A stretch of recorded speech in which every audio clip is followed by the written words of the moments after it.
ইয়াতে প্ৰমাণ বুজিছ ৰাইজে নখ জোকাৰিলে নৈ বৈ বুলি কৈছে যে সেই এপতকৈ সকলোৱে সহায় কৰোঁতে আজি আমি ইমানখিনি বস্তু যোগাৰ কৰি এতিয়া যোনখিনি বানপানীত ফলত ভুগি আছে মানুহখিনি তাহাঁতক সহায় কৰিবলৈ যাবলৈ সক্ষম হৈছোঁ। এই গাঁৱৰ ৰাইজবিলাক সঁচাকৈ দেই বহুত সহায় সঁচাকৈ মোৰ আজি মনটো বৰ ভাল লাগিছে। ইমান এটা সৰু কথা চবে বুজি পায় নিজৰ খেতি বাতি এৰি মেলি সহায় কৰিবলৈ চবে এপত বস্তু যাৰ ঘৰত যি আছে। এতিয়া ৰমেনে গাড়ীখন দিম কৈছে, পইচা নালাগে বুলি কৈছে। সহায় হয় নাই? সঁচাকৈ আকৌ আগতে কিবা এখন মিটিং পাতিলে ইমান মানুহ গোট নাখায়। এনেকৈ মুখে কিবা পাণ তামোল দি কিনে মাতিলেও মানুহ গোট খাবলৈ টান পায়। এতিয়া বানপানীত ভুগি থকা মানুহখিনিক সহায় কৰিবলৈ মিটিং পাতিছোঁ কোৱাদি গোটেই গাঁৱৰ মানুহ উঠি পাৰি আহিছে, যোনে যি পাইছে দিছে। আৰু এতিয়া আমাৰ গাঁৱৰ ফালৰ পৰা কঠীয়া দিয়া ব্যৱস্থা কৰিব লাগে। আমাক এতিয়া ৰোৱা বহুত হেৰি হৈছে নহয়, সেই কঠীয়াখিনি বাচিলে মানে চবে তুলি মাৰি গাঁৱৰ ৰাইজে কৰি মেলি পঠিয়াব লাগে। তেওঁলোকতো এবাৰ খেতি বাতি নহ'লে গোটেই বছৰটো কেনেকৈ বহুত কষ্ট হ'ব। আমি সেইটো ব্যৱস্থা কৰিব লাগিব গাঁৱৰ ৰাইজে মিলি। হয় ঠিকে কৈছ তই, সেইটো ব্যৱস্থা কৰিব লাগিব। এতিয়া এইবিলাক আকৌ হেৰিত উঠাব লাগিব নহয়, গাড়ীত উঠাব লাগিব। গাঁৱৰ মানুহৰ দুঘৰমান মাতি কেনে এইখিনি গাড়ীত উঠোৱাৰ ব্যৱস্থা কৰিব লাগিব। আমি আজি গধূলি ৰাওনা হ'ব লাগিব শিৱসাগৰলৈ। সকলোবিলাক বস্তু পেকিং কৰি হৈছেগৈনে? যদি হৈছে গোটেইখিনি বস্তু আজিয়ে গাড়ীত উঠাই মেলি হেৰি কৰিব চিজিল লগাব লাগিব বস্তু। আকৌ হেৰিয়ে কি কয় বোলে এইটো কি মুখতে নাহে এই ৰমলা খুৰীয়ে সিহঁতৰ লাও বহুত লাগিছে বোলে, লাও ছিঙি আছে। লাওকে দিব দিছে। কমেও 40টামান হ'ব লাও আৰু হেৰি কোনে কি পাৰে একদম মোনাত ভৰাই আছে। 40টামান লাও লৈ গ'লেও 40 ঘৰ মানুহ হ'লে হ'ব বুলিয়ে সেইখিনিকো বান্ধিব লাগে, হেৰি কৰিব লাগে। এইখিনি বস্তু পেকিং কৰা হৈছে যেতিয়া সেইখিনি কামত লাগিবগৈ লাগে ৰাইজসকল। ঠিকে সোনকালে কৰিব লাগে আৰু সেই গোটেইখিনিতো হৈ গ'ল। এতিয়া গাড়ীত উঠাই ল'ব লাগে। আৰু মোৰ তাত বাৰীত ভাতকেৰেলা কেইটামান লাগি আছে, সেইকেইটাকো ছিঙি আনোগৈ। খিচিৰি অকণমান বনাই কেনে লৈ গ'লেও ভাল হ'ব। সেইখিনি এতিয়া দিলেও হয় বনাইনো খাব ক'ত আকৌ, বনাই খাবলৈ আৰু ভোকে পিয়াহে আছে যদি। সেই দালিও অনা আছে, খিচিৰিও আছে, মোৰ ভাতকেৰেলা আছে, তাৰ পানী কোমৰা ছিগি সেনেকৈ খিচিৰি অকণমান বনাই মেলি গামলাতে লৈ যাব লাগে। গেছ এটা পাৰিলে লৈ যাব লাগে, গৰম কৰি দিব লাগে।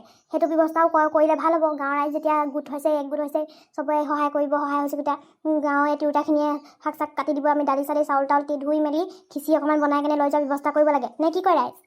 হয় ঠিকে কৈছ, বৰ ভাল চিন্তা কৰিছ আৰু তই। সেইটো কৰোঁগৈ বই। এতিয়া এনেকৈ থিয় হৈ থাকিলে নহ'ব, চবৰে লগে ভাগে কামত লাগিব লাগে আৰু ন। হেৰিকৈ বই লওক তেনেহ'লে ৰাইজসকল। গোটেইখিনি যোগাৰ হ'ল। এতিয়া শাক পাচলি কাটিবলৈ মানুহ এতিয়া নাই পোৱাহি নহয়। ক'বলৈও এতিয়া আকৌ টানকৈ ক'বলৈও বেয়া হৈছে। নাহিলে মানে খতম আৰু এইবিলাক চব যোগাৰ কৰাৰ পিছত। অহাটো আহিব বাৰু, হ'লেও গোটেই গাঁৱৰ ৰাইজে বৰ কষ্ট কৰিছেনে, বজাৰ কৰাৰ পৰা আদি কৰি পেকিং কৰাৰ পৰা আদি কৰি একেৰাহে হেৰি কষ্ট কৰিয়ে আছে। এতিয়া কাৰোবাক মাতি কিনে এইখিনি কাটি খিচিৰি বনাই মেলি লৈ যোৱাৰ ব্যৱস্থা কৰিব লাগে আৰু। সেয়া বগীমা বুঢ়ী কি কয় বোলে গাঁৱৰ বোৱাৰীখন আহি পোৱাহি নাই নি বাৰু এতিয়ালৈকে? আৰু বনোৱা মেলাৰ কথা আছে, আজি গধূলিয়ে যাম বুলি ভাবিছিলোঁ আমি। এতিয়ালৈকে নাপালেহি মানে কষ্ট পাব। আমিও হাতে কামে লাগিব লাগে আৰু। গাঁৱৰ বোৱাৰীখন আহিব বুলি ৰৈ থাকিলে মানে দেৰিয়ে হ'বগৈ। সিহঁতক নিজৰ ঘৰৰ কামো থাকে আৰু অলপ সময় উলিয়াই বহুতে লাগিয়ে আছে বাৰু। আমি পাওঁ যদি দালি চালি চাউল ধুই থাকিব লাগে আৰু। সেইখিনি গাঁৱৰ গোটেইখিনি বোৱাৰীখিনিলৈ আশা কৰাত কাটি যোনখিনি কাম পাওঁ আমি দুটাই কৰি থাকোঁ। সিহঁতি আহিলে মানে অকণমান চমু চপাই থৈ দিয়া নিচিনা হ'ব।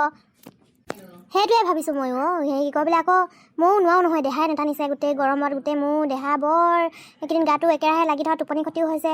ধেৰ বেমাৰীয়ে লাগি গৈছেগৈ মোৰ গাটো। আৰু গধুৰকৈ এতিয়া দাঙিবলৈও মোৰ এতিয়া পাৰিম না নোৱাৰিম না জানইচোন, বয়স হৈছে মোৰ, কিমান বয়স হ'ল বাৰু। হ'লেও কৰিম সৰু অমিতা চমিতা সেইখিনিকে হ'লেও কাটি থাকিম।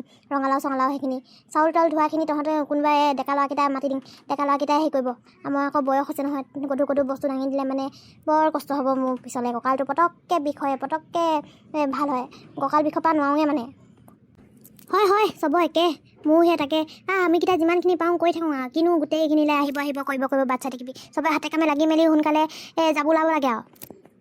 ভগীমাই পোৱাহি নাই বোৱাৰীখিনি, মই পালেহি বা বোলো হেৰি কাটোঙা কি কয় বোলে তই ঘৰ মালিকনীয়ে নাই পায়, কিবা পানী কোমৰা কপা কি আনিবলৈ গৈছে পায়। সেইখিনি আহে মানে আমি এইখিনি কৰি থাকোঁ। চবে হাতে কামে লাগিব লাগে, নে কি কয়? সেইটোৱে মই কটাই ক'ত কি পাওঁ যোগাৰ কৰি থাকোঁ।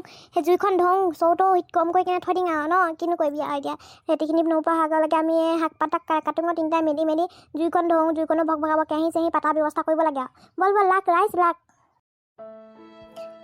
ককা মোৰ বৰ বেয়াকৈ ভোক লাগিছে। মোক কিবা এটা খাবলৈ দিয়া না, বৰ জোৰছে ভোক লাগিছে মোৰ ককা।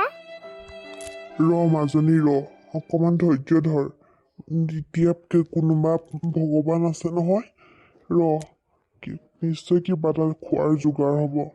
বলচোন না, লাহে লাহে আহিবি, মোক ধৰি ল।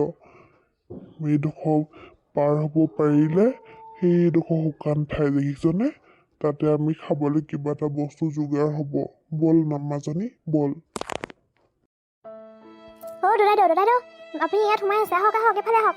পানী বটল আমি আমাৰ গাঁৱৰ ৰাইজৰ ফালৰ পৰা খিচিৰি আৰু খোৱাৰ পানী বটল আৰু বিভিন্ন ধৰণৰ সামগ্ৰী আমি লৈ আহিছোঁ। এইফালে মানুহ কাকো নেদেখি অকণমান আগবাঢ়ি আহিছোঁ। আহক আহক, এই শুকান ঠাইডোখৰলৈ আহক। সেইডোখৰতে সকলো মানুহবোৰ আছে, খোৱাৰ যোগাৰ হ'ব। মাজনী আহা আহা, মোৰ ওচৰলৈ আহা। আই ঐ বোপাই, বৰ ভাল কাম কৰিছ। জানানে আমি 2 দিন ধৰি একোৱেই খোৱা নাই। এতিয়া মোৰ নাতিনীজনী ভোকত ককবকাই আছে। মোক নিদিলেও অন্ততঃ তাইক খাবলৈ কিবা এটা দি দিব আৰু। মাজনী, মই কৈছিলোঁ নহয় ভগৱান আছে বুলি, দেখিছ? ব'লক সেই শুকান ঠাইডোখৰলৈ যাওঁ। গাত যে শক্তিয়ে নোহোৱা হৈছে। হঠাৎ যে কি হৈ গ'ল আমাৰ ইমান ধুনীয়া গাঁওখন। আহক আহক, কথা পিছত পাতিম। মাজনী আহা। মোৰ বৰ বেয়াকৈ ভোক লাগিছে, আপোনালোকে আমাক খাবলৈ দিবনে? নিশ্চয় দিম মাজনী, নিশ্চয় দিম। আহাচোন আহা, বৰ ধুনীয়াকৈ খাব দিম আহা। বোপাই, পাৰ যদি মোৰ বোৱাৰীজনী আৰু ল'ৰাটোকো বিচাৰি দিবিচোন। বহুত 2 দিন 3 দিন হ'ল, তাহাঁতৰ একো খা খবৰহে নাই। নাতিনীজনীৰ লগত মই যেন তেন জীয়াই আছোঁ। তাহাঁতি ক'তনো আছে, কিনো কৰিছে, খবৰ এটাও পোৱা নাই। কিমান মানুহক যে সুধি ফুৰিছোঁ মোৰ বোৱাৰী আৰু ল'ৰাৰ কথা। পাৰ যদি আমাক সেইটো সহায় কৰি দিবিচোন। খাবলৈ নিদিলেও নাই, ভোকটো সহ্য কৰিব পাৰিম, কিন্তু আপোন মানুহবিলাকক হেৰুৱাব নোৱাৰিম। মোক পাৰ যদি মোৰ বোৱাৰীজনী আৰু ল'ৰাটোকো বিচাৰি দিয়াত সহায় অকণমান কৰি দিবি। মোৰো বয়স হৈ আহিছে, কি হ'ব এতিয়া, যেন তেন জীয়াই আছোঁ আৰু। আমি সকলো সহায় কৰি দিম। আহকচোন আপুনি প্ৰথমতে, লাহে লাহে আহিব। মাহঁতি ক'ত আছে ককা? মাহঁতি ভালকৈ আছেনে? কাৰণ ৰমেন খুৰা ঘৰতে আছে চাগে, তাত ওখ যে, আমিহে তাত উঠিব নোৱাৰিলোঁ। ব'লা ককা, কিবা এটা খাই মেলি আমি মাহঁতক বিচাৰি যাব লাগিব। ক'ত বা আছে, কিবা খাইছে বা নাই।